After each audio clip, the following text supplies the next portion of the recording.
जय हिंद बच्चों, स्वागत है अपने इस यूट्यूब चैनल पर। बच्चों, आज के इस वीडियो में हम कक्षा 12 के विद्यार्थियों के लिए एक बार फिर से समाज शास्त्र का मॉडल पेपर लेकर आए हैं, जो 2024 बोर्ड एग्जाम के लिए वेरी इंपॉर्टेंट रहेगा। तो चलिए देर न करते हुए देखते हैं दोस्तों। देखो, पूर्णांक जो रहेगा आपका 100 नंबर रहेगा बच्चों, और समय आपको मिलेंगे कितने, 3 घंटे 15 मिनट का। और प्रारंभ के 15 मिनट पर छात्रियों को प्रश्न पत्र पढ़ने के निर्धारित है, और सभी प्रश्न बच्चों अनिवार्य है। इसमें बहुविकल्पी, अतिलघु लघु उत्तरीय और दीर्घ उत्तरीय प्रश्न देखने को मिलेंगे दोस्तों। यह जो है एनसीईआरटी रहेगा और सभी बोर्ड के स्टूडेंट्स के लिए मोस्ट इम्पॉर्टेंट रहेगा। तो चलिए देर न करते हुए देखेंगे। सबसे पहले हम बहुविकल्पी प्रश्नों को देखेंगे। सबसे पहले बच्चों को हम लोग बहुविकल्पी प्रश्न देखेंगे। मनुस्मृति में किस यज्ञ का उल्लेख नहीं है?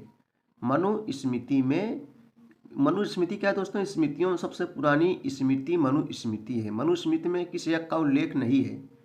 ब्रह्मयज्ञ, पितृयज्ञ, नृयज्ञ, मातृयज्ञ। सही जवाब यहाँ सा हो जाएगा मातृयज्ञ। यानी मनुस्मृति में किस यज्ञ का उल्लेख नहीं है? मातृयज्ञ का उल्लेख नहीं है, लेकिन ब्रह्मयज्ञ, पितृयज्ञ, नृयज्ञ ये सब का उल्लेख किया गया है। विश्व के देशों की जनसंख्या में भारत का कौन सा स्थान है? तो दोस्तों, इस समय पहला स्थान हो गया। पहले दूसरा स्थान था, लेकिन अब जो है विश्व के देशों की जनसंख्या में भारत का पहला स्थान हो गया है। दूसरा स्थान चीन का हो गया है। ठीक है। संस्थाओं का सर्वोत्तम वर्णन इस प्रकार किया जा सकता है कि यह संकुल है सत्ता का, परिस्थितियों का, भूमिकाओं का, प्रणालियों का। तो बच्चों, 3 का सही जवाब क्या हो जाएगा? द हो जाएगा, प्रणालियों का। संस्थाओं का सर्वोत्तम वर्णन इस प्रकार किया जा सकता है कि यह संकुल है प्रणालियों का। राष्ट्रवाद का जन्म किसके परिणाम स्वरूप हुआ? अगला क्वेश्चन देखेंगे हम लोग। राष्ट्रवाद मीन्स क्या होता है बच्चों? अपने देश के प्रति लगाव रखना, प्रेम रखना ही राष्ट्रवाद कहलाता है। और राष्ट्रवाद का जन्म किसके परिणाम स्वरूप हुआ? तो किसके? उपनिवेशवाद के परिणाम स्वरूप हुआ। यानी राष्ट्रवाद का जन्म किसके परिणाम स्वरूप हुआ बच्चों? उपनिवेशवाद के परिणाम स्वरूप हुआ। किस राज्य में बेगार प्रथा को हलपति कहते हैं? किस राज्य में बेगार प्रथा को हलपति कहते हैं? 5 का सही जवाब क्या हो जाएगा? आ हो जाएगा दोस्तों, गुजरात। गुजरात की राजधानी कहाँ है? गांधीनगर है। उत्तर प्रदेश की राजधानी कहाँ है बच्चों? लखनऊ है। केरल की राजधानी कहाँ है? तिरुवनंतपुरम है। मध्य प्रदेश की राजधानी कहाँ है? भोपाल है। An essay on the principle of population पुस्तक के लेखक कौन है? Malthus, Johannesburg, Durkheim, Marx. तो सही जवाब 6 का सही जवाब क्या हो जाएगा? आ हो जाएगा, माल्थस हो जाएगा। प्रबल जात की अवधारणा किसने दी? प्रबल जात की अवधारणा जो है किसने दी है? M N. Srinivasan, Weber, Karl Marx, Durkheim. तो 7 का सही जवाब बच्चों क्या हो जाएगा? आ हो जाएगा, एम.एन. श्रीनिवासन। भारत में जनजातीय आंदोलन का प्रमुख कारण क्या है? आर्थिक शोषण, सभ्य समाजों से संपर्क, दोषपूर्ण वन नीति, उपयुक्त सभी। तो 8 का सही जवाब क्या है दोस्तों? बा हो जाएगा, सभी समाजों से संपर्क। भारत में जनजातीय आंदोलन का प्रमुख कारण है सभ्य समाजों से संपर्क। ठीक है दोस्तों, अगला क्वेश्चन देखेंगे हम लोग। पर्यावरण के जैविक एवं अजैविक सभी कारकों के परस्पर संबंधों को कहते हैं? पर्यावरण के जैविक एवं अजैविक सभी कारकों के परस्पर संबंधों को क्या कहते हैं? तो पारिस्थितिकी तंत्र कहा जाता है दोस्तों। से क्या कहा जाता है? पारिस्थितिकी तंत्र बच्चों कहा जाता है। निम्न में से कौन सा आश्रम अधिक महत्वपूर्ण है? ब्रह्मचर्य, गृहस्थ, वानप्रस्थ, संन्यास आश्रम। तो आश्रमों की संख्या कितनी है दोस्तों? 4 है। ब्रह्मचर्य आश्रम, वानप्रस्थ आश्रम, संन्यास आश्रम, गृहस्थ आश्रम। इन आश्रमों में सबसे अधिक जो है महत्वपूर्ण कौन है? तो जो है गृहस्थ आश्रम है। कौन सा है आश्रम? गृहस्थ आश्रम है। तो दोस्तों, अब हम लोग अतिलघुत्तरीय प्रश्न देखेंगे, जो 3-3 अंकों को देखने को मिलेंगे। सबसे पहला अतिलघुत्तरीय क्वेश्चन है कि एकीकरण क्या है? एकीकरण क्या है? आइए इसका उत्तर हम लोग देखते हैं। चलिए 11 नंबर हम लोग देखते हैं दोस्तों, एकीकरण क्या है। तो एकीकरण प्रश्न उत्तर नंबर 11 का उत्तर देखेंगे। देखो, एकीकरण ऐसी प्रक्रिया है बच्चों जिसके अंतर्गत समाज की विभिन्न इकाइयां एकताबद्ध होती हैं। देखो, नाम से लग रहा है एकीकरण यानी एकता। एकीकरण एक ऐसी प्रक्रिया है जिसके अंतर्गत समाज की विभिन्न इकाइयां एकताबद्ध होती हैं, अर्थात एक दूसरे के साथ मिलकर एक सूत्र में बंध जाती हैं। एकीकरण कहलाती है। चलिए हम लोग प्रश्नोत्तर नंबर 12 देखेंगे। प्रश्नोत्तर नंबर 12 है दोस्तों, प्रजनन दर क्या है? प्रश्नोत्तर नंबर 12 देखेंगे हम लोग कि प्रजनन दर क्या है। आइए इसका हम लोग उत्तर देखते हैं बच्चों, प्रजनन दर क्या है। चलिए इसका उत्तर हम लोग देखते हैं। देखो, प्रजनन दर। प्रजनन दर का तात प्रजनन दर का तात्पर्य बच्चों होता है प्रति 1000 महिलाओं के पीछे जीवित जन्म लेने वाले बच्चों की संख्या से है। ठीक है, प्रजनन दर एक दर तात्पर्य प्रति 1000 बच्चियों के पीछे जीवित जन्म लेने वाले बच्चों की संख्या से है। स्त्रियों में प्रजनन दर प्रजनन आयु आमतौर पर 15 से 50 वर्ष मानी जाती है। यह संपूर्ण जनसंख्या का एक सतही अनुपात है। बच्चों प्रजनन दर का तात्पर्य वही होगा, बच्चों नहीं होगा, तात्पर्य प्रति 1000 महिलाओं के पीछे जीवित जन्म लेने वाले बच्चों की संख्या से है। स्त्रियों में प्रजनन आयु आमतौर पर 15 से 50 वर्ष मानी जाती है। यह संपूर्ण जनसंख्या का एक सतही अनुपात है। क्वेश्चन नंबर हम लोग 13 देखेंगे। 13 नंबर देखेंगे, परंपरागत व्यापारिक समुदाय क्या है।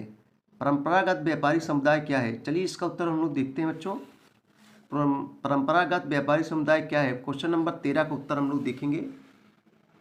देखो, भारत में परंपरागत व्यापारिक समुदायों में विभिन्न प्रकार के धार्मिक समूह तथा सामुदायिक पहचान शामिल है, जैसे पारसी, सिंधी, बोहरा, जैन आदि बच्चों। ठीक है, क्वेश्चन नंबर हम लोग 14 देखेंगे। क्या है 14, एक आदर्श राष्ट्र का विचार क्या है। एक आदर्श राष्ट्र का जो है विचार क्या है, चलिए इसका उत्तर हम लोग देखते हैं। एक आदर्श राष्ट्र का विचार क्या है, आइए इसका उत्तर हम लोग देखते हैं। एक आदर्श राष्ट्र की परिकल्पना उस रूप में की गई है जो सांस्कृतिक दृष्टि से तटस्थ हो तथा सभी नागरिकों का एक समावेशात्मक भूभागीय राजनीतिक समुदाय हो। ठीक है, क्वेश्चन नंबर 15 है कि दबाव समूह का क्या अर्थ है बच्चों। दबाव समूह का क्या अर्थ है, आइए इसका उत्तर हम लोग देखेंगे। दबाव समूह क्या अर्थ है, दबाव समूह का क्या अर्थ है दोस्तों, चलिए आइए इसका उत्तर प्रश्नोत्तर नंबर 15 देखते हैं हम लोग। देखो, दबाव समूह उसे कहते हैं जो शासकीय गतिविधियों द्वारा या उसके बिना ही राजनीतिक परिवर्तन लाने का प्रयत्न करें, जो उस समय स्वयं किसी विधायिका में प्रतिनिधित्व प्राप्त राजनीतिक दल के रूप में ना हो, उसे दबाव समूह कहते हैं। बच्चों, दबाव डालकर शासन करना। देखो, दबाव समूह राजनीति में प्रत्यक्ष रूप से भाग नहीं लेते हैं, वे अप्रत्यक्ष रूप से भाग लेते हैं, यानी चुनाव ये लड़ते नहीं है, चुनाव लड़वाते हैं दबाव समूह। जैसे बच्चों हो गया किसान यूनियन, और उसके बाद में हो गया आरएसएस, ये सब क्या है बच्चों, दबाव समूह। ये चुनाव नहीं लड़ते हैं, ये चुनाव लड़वाते हैं और अप्रत्यक्ष रूप से जो है राजनीति में भाग लेते हैं। 16 नंबर उत्तर प्रश्न देखेंगे हम लोग, उदारीकरण की नीति क्या है। चलिए 16 नंबर उत्तर देखते हैं हम लोग कि उदारीकरण की नीति क्या है दोस्तों। चलिए इसका उत्तर हम लोग देखते हैं। उदारीकरण की नीति क्या है, प्रश्नोत्तर नंबर 16 का उत्तर हम लोग देखेंगे। देखो, भारत में उदारीकरण की नीति के अंतर्गत निजी क्षेत्रों को बहुत सारे, निजी मतलब जो प्राइवेट होते हैं, निजी क्षेत्रों को बहुत सारे क्षेत्रों में स्वतंत्रता जो है दी गई है। जैसे बच्चों, नंबर 1 लाइसेंस की सरल प्रक्रिया, नंबर 2 कच्ची सामग्री के आयात की सुविधा, नंबर 3 वस्तुओं की जो है कीमतों के निर्धारण तथा उनका जो है वितरण हेतु कारणों में जो है शिथिलता। उदारीकरण ने जो है भारतीय अर्थव्यवस्था को जो है विश्व की अर्थव्यवस्था से जो है जोड़ा है बच्चों। क्वेश्चन नंबर 17 देखेंगे हम लोग कि धर्मनिरपेक्षता क्या है। आइए इसका उत्तर इसे देख लेते हैं। धर्मनिरपेक्षता क्या है दोस्तों। देखो, धर्मनिरपेक्षता मीन्स होता है धर्मनिरपेक्ष। भारत क्या है, एक धर्मनिरपेक्ष है, यानी बच्चों यहाँ किसी एक धर्म को बढ़ावा नहीं दिया जाता है। भारतीय संविधान के निगाह में सभी धर्म क्या है, समान है। चाहे जो धर्म, चाहे हिंदू हो, चाहे मुस्लिम हो, चाहे सिख हो, चाहे ईसाई हो, सभी धर्म क्या है बच्चों, समान है। संविधान की निगाह में किसी एक धर्म को जो है बढ़ावा नहीं दिया जाता है। भारतीय संविधान की निगाह में सभी धर्म क्या है, समान है। यही धर्मनिरपेक्ष राष्ट्र है हमारा देश। अगला क्वेश्चन है क्वेश्चन नंबर 18, दलित से आप क्या समझते हैं। चलिए इसका उत्तर हम लोग देखते हैं बच्चों कि दलित से आप क्या समझते हैं। आइए इसका उत्तर देखते हैं। दलित का उत्तर, दलित के अंतर्गत वह हर व्यक्ति आता है जिसका शोषण उत्पीड़न हुआ हो। डॉक्टर भीमराव अंबेडकर के आंदोलन के बाद जो है यह शब्द हिंदू समाज व्यवस्था में सबसे निचले पायदान पर स्थित सैकड़ों वर्षों से जो है अस्पृश्य यानी छुआछूत अस्पृश्य समझी जाने वाली तमाम जातियों के लिए सामूहिक रूप से जो है प्रयोग होता है। चलिए अगला क्वेश्चन बच्चों हम लोग देखेंगे। क्वेश्चन नंबर हम लोग 19 देखेंगे, संस्कृति से क्या आशय है। आइए इसका उत्तर देखेंगे कि संस्कृति से जो है क्या आशय है। चलिए आइए इसका उत्तर देखते हैं दोस्तों हम लोग।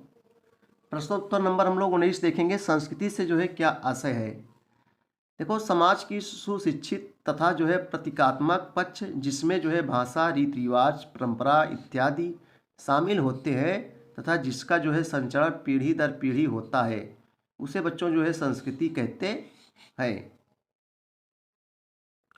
क्वेश्चन नंबर 20 देखेंगे, विसंस्कृतिकरण शब्द का अर्थ बताइए।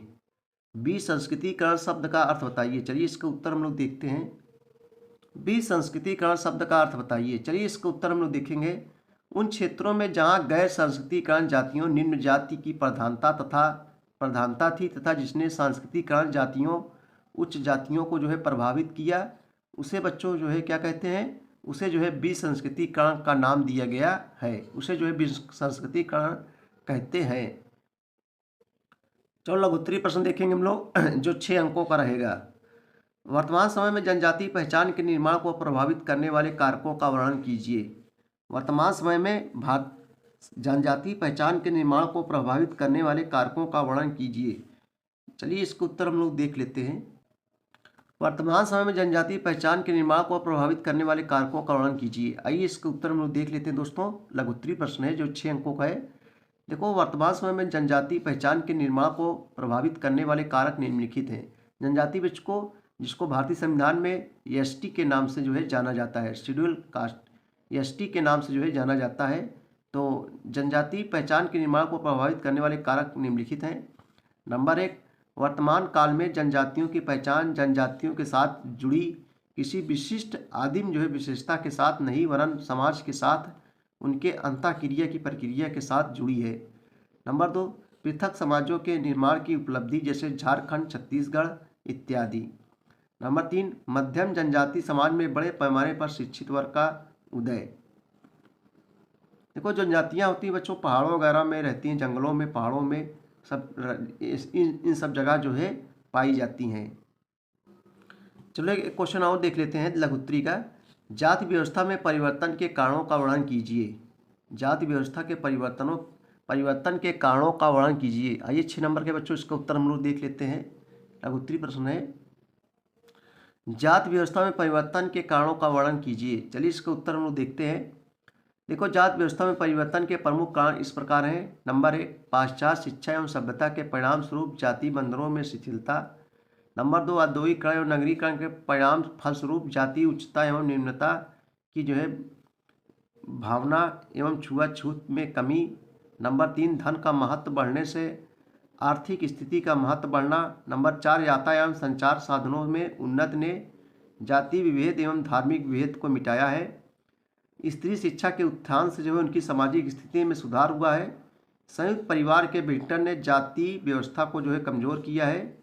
जाति पंचायतों के ह्रास ने जाति बंधनों को जो है शिथिल किया है। जजमानी प्रथा को जो है समाप्ति के फलस्वरूप लोग जो है जाति व्यवस्थाओं को छोड़कर अलग व्यवसायों को करने को जो है तत्पर हुए हैं।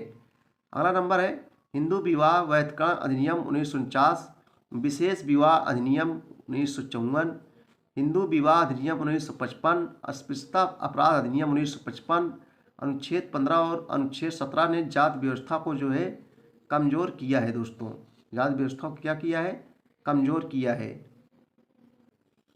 चलिए दोस्तों, हम लोग दीर्घ उत्तरीय प्रश्न लोग देखेंगे। देखो, ये सब लघुत्तरीय क्वेश्चन है। भारतीय लोकतंत्र की प्रमुख विशेषताओं को ले कीजिए, सामाजिक आंदोलन के महत्व का वर्णन कीजिए, आधुनिक सामाजिक संगठनों का वर्णन कीजिए। सब दोस्तों प्लेलिस्ट पे आपको मिल जाए। कक्षा 12 समाज शास्त्र के नाम से जो है प्लेलिस्ट बनाई है, प्लेलिस्ट पे आप बिल्कुल जाइए, सब सारे क्वेश्चन मिल जाएंगे। चलिए अब हम लोग दीर्घ उत्तरीय प्रश्न देखेंगे जो 8 नंबर का है। दीर्घ उत्तरीय प्रश्न 8 नंबर का रहेगा दोस्तों। जहाँ भी अथवा लग जाए सिर्फ 1 नंबर करना है, चाहे इसको कीजिए और चाहे इसको कीजिए। माल्थस के जनसंख्या सिद्धांत की विवेचना कीजिए, भारतीय समाज का संक्षेप में परिचय प्रस्तुत कीजिए। तो चलिए हम लोग इसको देखते हैं दोस्तों। प्रश्न उत्तर नंबर 27 का उत्तर, माल्थस जनसंख्या सिद्धांत की विवेचना कीजिए। आइए देखते हैं इसको हम। माल्थस जनसंख्या सिद्धांत की विवेचना कीजिए कई वर्षों से लगातार परीक्षाओं में पूछा जा रहा है। माल्थस का जनसंख्या सिद्धांत, चलिए इसका उत्तर लिखें, हेड डाल लेंगे हम लोग और उसका उत्तर देखेंगे। देखो, टॉमस रॉबर्ट माल्थस ने 1798 ईस्वी में जनसंख्या के सिद्धांत पर एक लेख an essay on the principle of population में अपने जनसंख्या संबंधी सिद्धांत का जो है प्रतिपादन किया। दोस्तों, माल्थस ने अपना यह सिद्धांत अनेक तत्कालिक परिस्थितियों, प्रचलित आशावादी विचारों, अपने यूरोपीय देशों के भ्रमण के दौरान जो है विभिन्न देशों की जनसंख्या का विकास का गहन अध्ययन करके जो है प्रतिपादित किया था। उन्होंने यूरोपीय देशों की बढ़ती हुई जनसंख्या तथा इससे उत्पन्न दुष्परिणाम से जो है आतंकित होकर जिस जनसंख्या संबंधी विचार का प्रतिपादन किया उसे ही माल्थस का जनसंख्या का सिद्धांत कहा जाता है।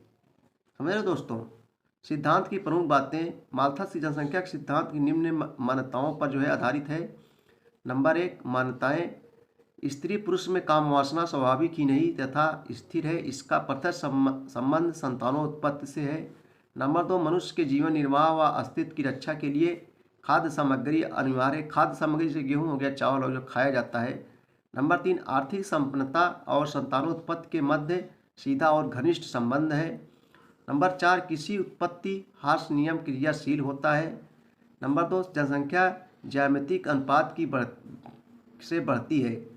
माल्थस का कथन है कि अनियंत्रित जनसंख्या ज्यामितिक दर से यानी जो है ज्योमेट्रिकल रेशियो से जो है बढ़ती है। आपका विचार है कि स्त्रियों और पुरुषों के मध्य सदा से यौन आकर्षण रहा है और रहेगा। यौन इच्छा स्वाभाविक और अत्यंत प्रबल है। फलता जो है संतान उत्पत्ति भी स्वाभाविक परिणाम है। यदि जनसंख्या को जो है नियंत्रित नहीं किया गया तो वह प्रत्येक 25 वर्ष में दुगनी हो जाएगी, जैसा कि उन्होंने स्वयं लिखा है। अगर जनसंख्या को रोका ना गया स्वयं द्वारा तो जो है जनसंख्या प्रत्येक 25 वर्षों में दुगनी हो जाने की प्रवृत्ति रखती है। जनसंख्या वृद्धि के इस अनुपात को गुणोत्तर वृद्धि भी कह सकते हैं। माल्थस ने दोस्तों जो है अपना यह निष्कर्ष कई यूरोपीय देशों के भ्रमण के दौरान जनसंख्या वृद्धि के अध्ययन के आधार पर दिया था। आपके अनुसार जीविका प्रदान करने वाली भूमि की शक्ति की तुलना में जनसंख्या वृद्धि की शक्ति अनंत है। नंबर 3, खाद्य सामग्री में वृद्धि अंकगणितीय अनुपात में होती है।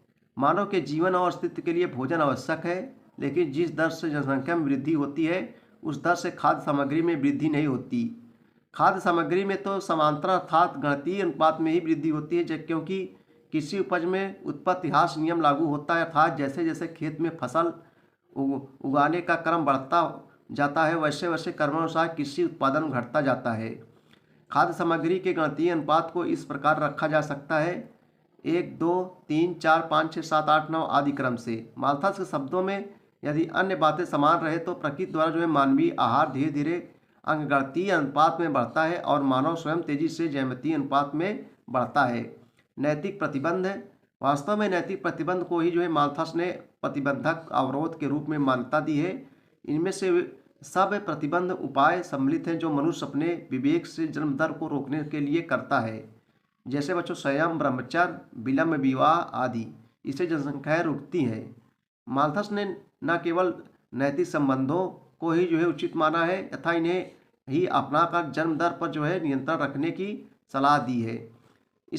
उसके अनुसार नैतिक प्रतिबंध ब्रह्मचर्य ही एक ऐसा तरीका है जिससे मानव जाति प्राकृतिक अवरोधों की मार कष्ट से बच सकती है। माल्थस ने पुरुषों को जो है अधिक कामुक बनाते हुए महिलाओं से अपील की थी कि उन्हें जो है पुरुषों के बहकाव में नहीं आना चाहिए, बल्कि संयम के साथ 28 वर्ष तक जो है कुमारी रहना चाहिए यानी कुमारी रहना चाहिए। नंबर 2, कृत्रिम साधनों से अवरोध। इसके अंतर्गत जन्म नियंत्रण के उन समस्त मानव निर्मित कृत्रिम मतलब जो जिसने मानव ने बनाया है जो इसके अंतर्गत दोस्तों जन्म नियंत्रण के उन समस्त मानव निर्मित कृत्रिम साधनों को सम्मिलित किया जाता है जिन्हें आज संतति निग्रह के साधन कहा जाता है।